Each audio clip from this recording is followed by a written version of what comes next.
What is going on, champs? It is your boy Soldy. Welcome faces back to another Apex Legends video. Today I'll be going over how to solo squads to help win more 1v3 gunfights. Thank you for joining me, and let's get into the video.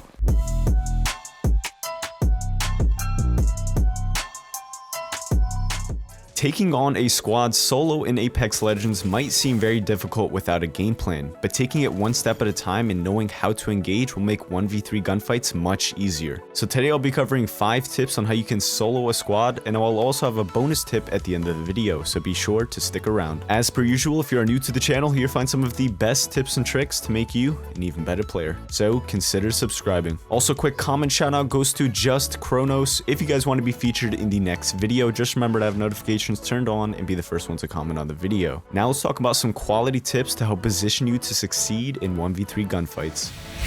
The badge in the thumbnail is called the Triple Triple and is unlocked by killing all 3 members of 3 enemy squads in the same match. Now this actually has to be done 3 times to unlock this badge, so I definitely consider this a challenging badge to get. But killing a full squad by yourself can be pretty challenging if you are going into it blind. With that being said, champs, let's get right into the first tip I have, which is the first exchange is crucial. The opening of the gunfight will have a massive impact on how the rest of the fights will play out. So the first bullet exchange done should be you shooting first and possibly knocking the first player on their team. Never let the enemy team have the first shots in you, especially if you are solo, because then you will have to heal, which gives the other team time to get better positioning and flood you right away, giving you no chance. The key to winning 1v3 gunfights is based on taking individual fights one at a time. When you light an enemy up, that leaves you to focus on only 2 players rather than 3, since the enemy you tagged is now healing. This is your chance to deal damage to the other players on the team. Now that brings me right into my second tip, which is keep the enemies guessing. Never stay in one specific location when trying to fight multiple enemies at a time. Keeping the enemies guessing on what your next move will be is the best way to get a jump on a gunfight with taking as little damage as possible. So as I was mentioning before, when you tag off an enemy's shields, they go to heal, now making it a 1v2. This is when you have to change your positioning, especially if you have one person knocked. The knocked player, if not thirsted, will be able to ping where you are and give away your location. So make sure you keep improving your positioning around the player that's knocked, but you don't want to run completely away from that knocked player. You can use that player as bait, so make sure you can still hear for a res, so that way you can take down the second player if he tries to revive his teammate. Okay, champs, now let's get into the third tip, which is keeping some distance. When I engage my 1v3 gunfights, I always keep some distance between the enemy team before fully committing. Doing this lets me test a lot of things, such as understanding what weapons they're using, figuring out how good their aim is, and seeing how aggressive they are playing. Figuring out who you are going up against and how good their aim is helps you understand how to approach the fight. So keeping distance lets you exchange shots back and forth, giving you an idea of who's putting out more damage. If you see that you are winning more of the bullet exchanges done, this lets you push up a little closer, since the enemies will be healing and are now playing a bit more passive, considering they are getting outgunned from a distance. It's also good to keep some distance in case you have to heal. If you fully commit into a gunfight close range, there will be no time for healing unless you have an extremely mobile legend. Keeping your distance will also help prevent you from getting flanked. Always keep the team in sight and in front of you. Then you can slowly work around them and pick them apart. With that said, let's hop straight into the fourth tip, which is good mobility helps a ton. Being able to move in and out of gunfights and always getting better positioning than the enemy can only be done with ground covering legends. The best legends for the fastest mobility are hands down Pathfinder and Octane. These legends are capable of bailing a fight to heal, then immediately going back into it with full health. Having a legend that can cover a ton of ground fast can dominate in so many ways. One example can be if you are tracking down an enemy that you weakened. If you don't have Pathfinder or Octane, the time it takes to get to that weakened enemy will take too long, and they will have time to already use a battery or a medkit. But with Octane or Pathfinder, closing the gap in a fast time will help you catch the weakened players off guard while they're healing. Always keep in mind what legend you are using before trying to close the gap during a gunfight, because if you happen to make a mistake with a slower moving legend, it can cost you your life, since you won't be able to get away. Now let's get right into the fifth tip, which is don't be caught running. This tip is one that I can't stress enough. Always make sure you are pre-aiming angles and doorways whenever you hear that players are around you. It's better to be prepared on hitting the first shots than to be aimlessly running trying to find them. Being sneaky and clearing out small portions of the map one at a time can help give you more intel on what's going on around you. Never try to run and gun a whole squad unless you are playing bots. By being aware at all times and listening for any clues to help position you to engage is a great way to open the gunfight, and it also gives you a really good opportunity to single out a player on their team. As I had mentioned before, you can't fight all 3 at once, so by sneaking up and singling out the first enemy quick will help you with the rest of the to gunfights. And finally, for all the champions who watched the entire video, the bonus tip is to position yourself to succeed. Everyone has their own unique playstyle, and it's up to you to understand when to fully commit to a gunfight. This can be depending on how warmed up you are or how confident you are feeling will determine a decent amount of your successful 1v3 gunfights. Some players have the mindset of being lucky when they wipe a squad on their own, but really it's when opportunity meets preparation. So always trying to find an advantage over the enemies you are going up against, whether it means getting high grounds or fully healing before every gunfight. Always try and capitalize on the enemy's mistakes and abuse them for it. That is going to wrap up today's video. If you watched till this point of the video, thank you for spending a couple minutes of your day with me. If you enjoyed today's video, don't forget to leave a like rating. It is always appreciated. And if you are new to the channel here, find some of the best tips and tricks to make you an even better player. So consider subscribing. I hope you guys have a fantastic rest of your day. And as always, this has been your boy Soul D, and I'm signing off. Peace.